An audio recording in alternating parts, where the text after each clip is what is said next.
प्यारे विद्यार्थियों नमस्कार। आज हम अपने सर्जन पुस्तक का 7वां अध्याय आत्म परिचय हरिवंश राय बच्चन द्वारा रचित जो कविता है उसका अध्ययन करेंगे। जहाँ तक हरिवंश राय बच्चन की बात आती है तो मुझे मधुशाला की कुछ पंक्तियाँ याद आ रही हैं कि मुसलमान ओ हिंदू हैं दो, एक मगर उनका प्याला। मुसलमान ओ हिंदू हैं दो, एक मगर उनका प्याला। एक मगर उनका मदिरालय, एक मगर उनकी हाला। दोनों रहते एक न जब तक, दोनों रहते एक न जब तक, मस्जिद मंदिर में जाते, बैर बढ़ाते मस्जिद मंदिर, मेल कराती मधुशाला। बैर बढ़ाते मस्जिद मंदिर, मेल कराती मधुशाला। प्यारे विद्यार्थियों, जैसे ही बच्चन साहब की बात आती है तो यहाँ पर ये पंक्तियाँ हमेशा हमारे सामने प्रस्तुत हो जाती हैं, क्योंकि ये जो पंक्तियाँ हैं ये एक तरह से मानवता से, या फिर यूँ कहें कि मानवता के संदर्भ में धार्मिक जो स्थितियाँ हैं, जाति और धर्म की जो बात आती है उनसे ऊपर उठ करके और जीवन मूल्यों के संदर्भ में कही गई बात है। हरिवंश राय बच्चन, जिनको हालावाद का प्रवर्तक कहा गया है, मूल रूप से तो ये छायावादी, उत्तर छायावादी कवि रहे हैं, लेकिन इनको हालावाद का प्रवर्तक कहा गया। हाला का अर्थ होता है शराब और वाद का अर्थ होता है विचारधारा। इन्होंने शराब पर बहुत ही सुंदर रचनाएं लिखी और इस संसार में जो प्रसिद्धि का इनका मूल जो कारण है वो इनकी रचना थी मधुशाला। और मधुशाला का अर्थ होता है वह स्थान जहाँ पर शराब परोसी जाती है, मदिरालय जिसको कह दें, ठेका जिसको कह दें, वो स्थान।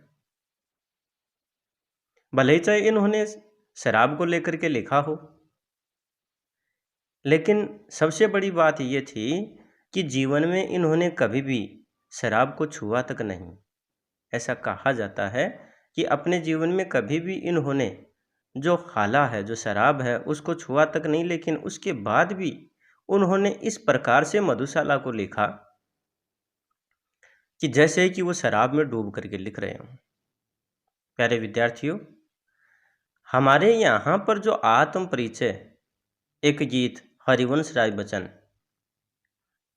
ये जो शीर्षक से है, इसमें एक गीत, ये इस शीर्षक से यहाँ पर कोई गीत नहीं है। जो पीछे जो कोर्स चलता था उसमें एक गीत था, दिन जल्दी जल्दी डलता है, उसके बारे में है ये। खैर, यहाँ पर ये मिसप्रिंट है। आत्म परिचय, ये कविता अपने जीवन का परिचय देने का प्रयास किया है। यहाँ पर कवि के जीवन की बात अगर हम करें तो इनका जन्म सन 1907 ईस्वी में और इनकी जो मृत्यु है वो सन 2003 ईस्वी में हुई। ये अपनी काव्य यात्रा के प्रारंभिक दौर में मध्ययुगीन फारसी कवि उमर खयाम के जीवन दर्शन से बहुत प्रभावित रहे हैं। कहने का तात्पर्य है कि इन्होंने जो अपनी रचनाएं लिखी हैं, हम मधुशाला की बात कर लें, मधुकलश की बात कर लें, मधुबाला की बात कर लें, उनमें उमर खयाम का बहुत ज़्यादा प्रभाव रहा है। उमर खयाम की रुबाइयों से प्रेरित उनकी प्रसिद्ध कृति मधुशाला को कवि मंच पर जबरदस्त लोकप्रियता मिली। कवि की विलक्षण प्रतिभा, इश्क, मोहब्बत, पीड़ा जैसी रोमानियत भरी हुई थी।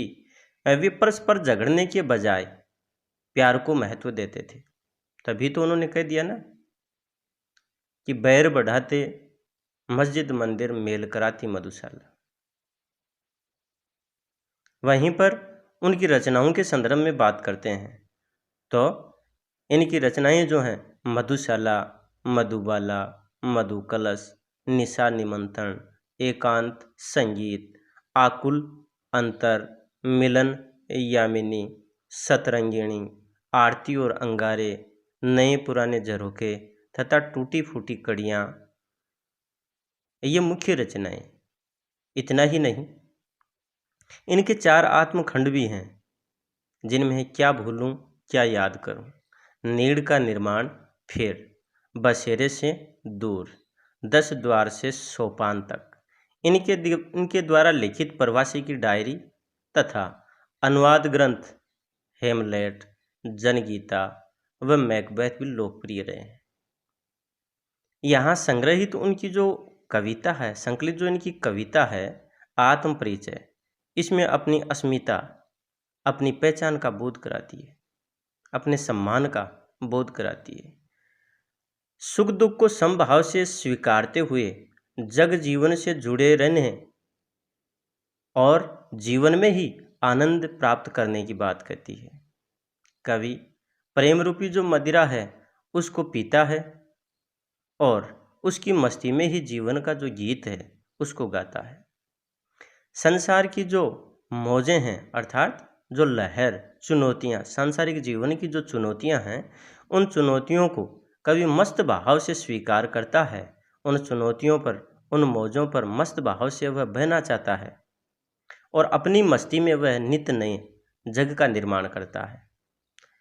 उनकी दीवानगी का जो आलम है वो ये है कि उसे अपने रुदन में भी, अपने रोने में भी नया राग, नया जो संगीत है, नया जो छंद, नई जो कविता है उसका आभास होता है। जो अपने आप को पूरी तरह पहचान लेता है उसके लिए यहाँ हर जगह पर मस्ती ही मस्ती है। प्यारे विद्यार्थियों, जहाँ तक इस कविता की हम बात करें उससे पहले मैं आपको एक बात ये बता दूं कि कवि हरिवंश राय बच्चन पर एक प्रश्न पूछा गया 4 नंबर का, और वो था इनका जीवन परिचय, यानी कि जीवन परिचय और इनका योगदान, जो कि 2019 में पूछा गया। और वहीं पर एक दूसरा प्रश्न 2020 में भी पूछा गया है, और इसमें यानी कि प्रश्न जो था वो ये था कि आत्म परिचय कविता की मूल संवेदना को स्पष्ट कीजिए। आत्म परिचय कविता की मूल संवेदना को स्पष्ट कीजिए। और ये जो प्रश्न है, इस प्रश्न का जो उत्तर है वो हम इस कविता को पढ़ने के पश्चात और इसके ऊपर वैचारिक विश्लेषण करने के पश्चात हम प्रस्तुत कर पाएंगे। सबसे पहली बात आत्म परिचय कविता की, तो इसमें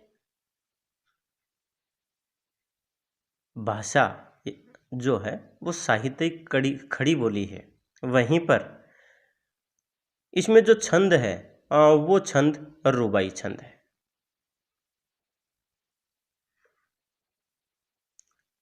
अभी पहले एक बात आई थी कि बच्चन जी पर उमर खयाम का प्रभाव है, उनकी रुबाइयों का प्रभाव है, तो उन्होंने इसको लिखने में रुबाई छंद का प्रयोग किया है।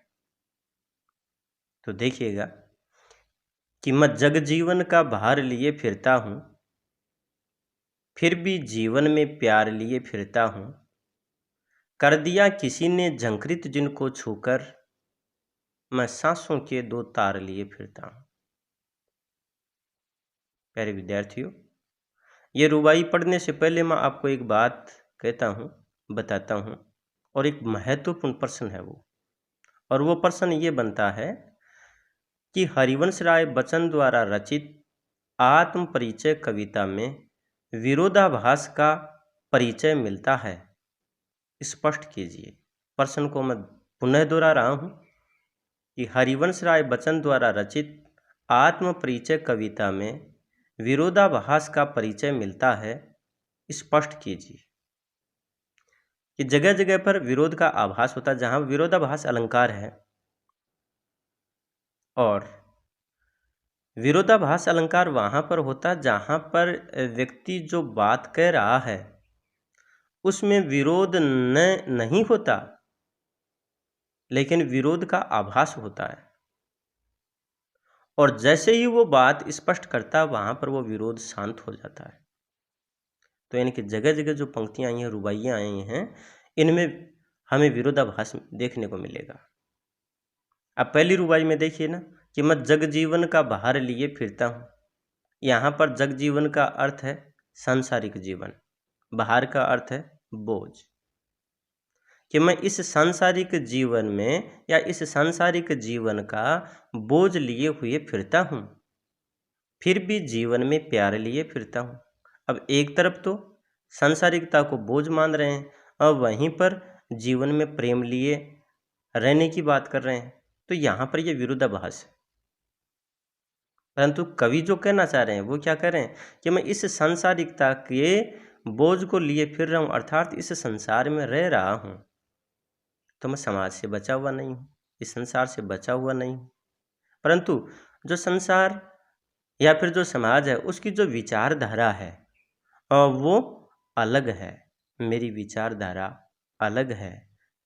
इसलिए क्या कि इस सांसारिकता को कवि बोझ समझता है, परंतु फिर भी एक मनुष्य सामाजिक प्राणी होने के नाते जीवन में हमेशा प्रत्येक व्यक्ति के लिए या प्रत्येक व्यक्ति के प्रति प्रेम का भाव लेकर के चलता है। अपनों के प्रति कवि हमेशा प्रेम का भाव लिए हुए फिरता है। आगे वाली पंक्ति में कवि कह रहा है कि कर दिया किसी ने झंकृत, जिनको छूकर मैं सांसों के दो तार लिए फिरता हूँ। तो यहाँ पर झंकृत का अर्थ होता है झनखार में कर देना, और सांसों के दो तार यहाँ पर है श्वास रूपी वाद्य यंत्र या वीणा जिसको बोल दे। कवि यहाँ पर कह रहा है, पंक्ति को ध्यान से सुनिएगा, कि कर दिया किसी ने झंकृत, जिनको छूकर मैं सांसों के दो तार लिए फिरता हूँ। बार बार बच्चों के द्वारा ये पंक्तियाँ पूछी जाती हैं। यहाँ अर्थ इसका यह है कि इस संसार रूपी जीवन में या फिर इस सांसारिकता के जीवन में किसी अपने ने मेरे प्रति अपनत्व का भाव दिखाया, जिसके कारण मैं भावुक हो गया। अर्थात श्वास रूपी जो वाद्य यंत्र है उसको किसी ने स्पर्श कर लिया, जिसके कारण संगीत निकलने लगा। इस बात को फिर हम भावार्थ के रूप में प्रस्तुत करेंगे कि किसी अपने ने कवि के प्रति अपनत्व का भाव दिखाने के कारण कवि भावुक हो जाता है। उनके भीतर जो विचार हैं उनका प्रवाह तेज हो जाता है। इसलिए यहाँ पर कवि कह रहे हैं कि मैं सांसों के दो तार लिए फिरता हूँ। आगे वाली जो रुबाई है उस रुबाई में कवि यहाँ पर कह रहा है कि मैं स्नेह सुरा का पान किया करता हूँ, मैं कभी न जग का ध्यान किया करता हूँ। मैं स्नेह सुरा का पान किया करता हूँ, मैं कभी न जग का ध्यान किया करता हूँ। यहाँ पर इस रुबाई में कवि कह रहा है कि मैं प्रेम रूपी मदिरा पीता हूँ। स्नेह, प्रेम, सुरा का अर्थ है मदिरा, कि मैं प्रेम रूपी जो मदिरा है उसका पान करता हूँ, उसको पीता हूँ। मैं कभी न जग का ध्यान किया करता हूँ। यहाँ पर भी विरोधाभास की बात आई कि एक तरफ कवि कह रहा है कि प्रेम रूपी मदिरा पीता है, तो वहीं दूसरी तरफ कह रहा है कि मैं इस संसार की तरफ ध्यान ही नहीं देता। परंतु इसका भावार्थ ये है कि ये जो संसार है वो अपने विचारों के अनुसार चलता है और कवि अपने विचारों के अनुसार चलता है। इस संसार की विचारधारा अलग है, कवि की अपनी विचारधारा अलग है। इसलिए कवि सबके प्रति प्रेम का भाव रखता है और वह अपनी ही धुन में चला जाता है। इस संसार की विचारधारा की तरफ वह बिल्कुल भी ध्यान नहीं देता, और अगर ध्यान देता है तो सिर्फ और सिर्फ इतना कि वह सबके प्रति प्रेम का भाव रखते हुए ही इस जीवन को जी रहा है। इसी क्रम में जो आगे वाली जो पंक्तियां हैं इनमें यहाँ पर कवि कह रहा है कि जग पूछ रहा उनको जो जग की गाते, जग पूछ रहा उनको जो जग की गाते, मैं अपने मन का गान किया करता हूँ।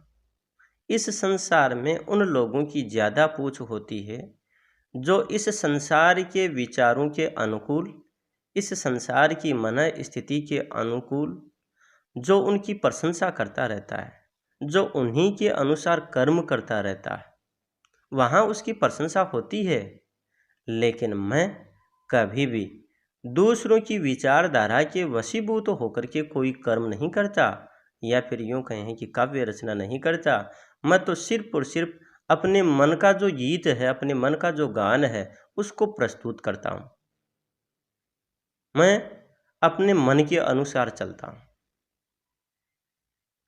आगे यहाँ पर अगली रुबाई में कवि कह रहा है कि मैं निज उर के उद्गार लिए फिरता हूँ, मैं निज उर के उपहार लिए फिरता हूँ, है यह अपूर्ण संसार ने बाधा मुझको, मैं स्वप्नों का संसार लिए फिरता हूँ।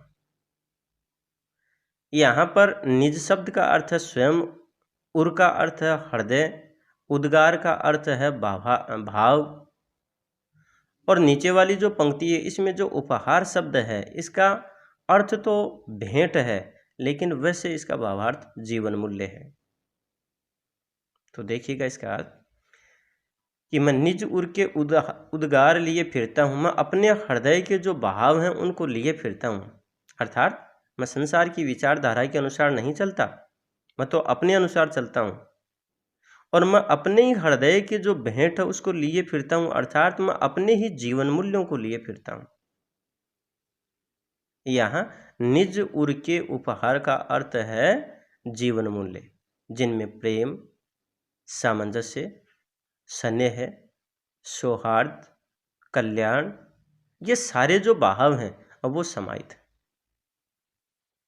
आगे वाली महत्वपूर्ण पंक्ति जिसके ऊपर प्रश्न बनता है, कई बार प्रश्न पूछ भी लिया जाता है इस पंक्ति पर, कि है ये अपूर्ण संसार न बाधा मुझको, मैं स्वप्नों का संसार लिए फिरता हूँ। कि ये संसार अपूर्ण है, जो मुझे बाधा नहीं है, अर्थात मुझे अच्छा नहीं लगता, मैं तो अपने ही स्वप्नों का संसार लिए फिरता हूँ, मैं तो अपनी ही कल्पनाओं का संसार लिए फिरता हूँ। यहाँ प्रश्न यह बनता है कि कवि ने संसार को अपूर्ण क्यों कहा, कवि को संसार अपूर्ण क्यों लगता है, कवि को यह अपूर्ण संसार अच्छा क्यों नहीं लगता है। तो इसका जवाब है कि ये संसार जो है वो राग और द्वेष के भाव में पड़ा रहता है। तेरा, मेरा, अपना, पराया, इन सब बाहों के वशीभूत होकर के ये संसार कर्म करता है, जबकि कवि अपनी कल्पनाओं के संसार में खोया रहता है। इसलिए ये संसार कवि को अपूर्ण लगता है। प्यारे विद्यार्थियों, आज के इस पाठ में हम इतना ही पढ़ेंगे, शेष आगे वाले वीडियो में पढ़ेंगे। तब तक के लिए नमस्कार, और हम जल्दी ही आगे वाला वीडियो लेकर के आएंगे। तब तक आप इंतज़ार कीजिए, और उसमें फिर से हम हरिवंश राय बच्चन द्वारा रचित ये जो आत्म परिचय कविता है उसका जो शेष भाग है उस पर बात करेंगे। हाँ, फिर से मैं आपको एक बात याद दिला दूं कि इस कविता की जो भाषा है वो साहित्यिक खड़ी बोली है। इसका जो छंद है वो रुबाई छंद है। उमर खयाम जी का प्रभाव है, भावपूर्ण इसकी शैली है, और इसमें जगह जगह लाक्षणिकता है। वहीं पर माधुर्य गुण की छटा देखने को मिलती है। इसमें जैसे कि अनुप्रास है और रूपक अलंकार का बखूबी प्रयोग, और वहीं पर विरोधाभास तो हर जगह मिलता ही मिलता है। तो एक बार फिर से आपका धन्यवाद, और फिर मिलते हैं हम आगे वाले वीडियो में।